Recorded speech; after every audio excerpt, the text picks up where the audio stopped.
You had said before, like your big idea, one of the big things that you're aiming for is to end racism.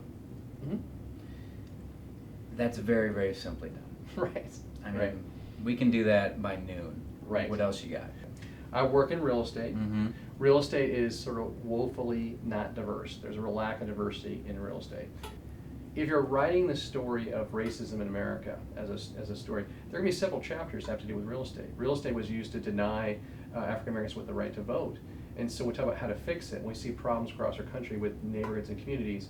Ownership of property is central to solving that. So you're talking about you have to be an American citizen who owns land to vote, Right. but then they were denied the right to own land. Exactly. Therefore, the right to vote. Right.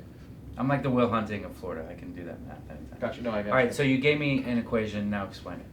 Well, if you think about it, James, owning real estate leads to the creation of wealth, Mhm. which leads to the creation of power, Okay. which then leads people having, typically being better educated, right? Okay. So first you get the wealth, Right, then you get the power, right? then you get the women. That's from Scarface. No, All right, I so- don't know what that is, but, well, then, It's a and then, movie. and then you invest more in education. Okay, so you Okay. get the wealth, you get the power, and then you get. Education, And then typically you get invest more in education. education. Okay. And so we're starting with education, Mm-hmm. and then the end goal is education, and everywhere we have increased education. I hear you saying education.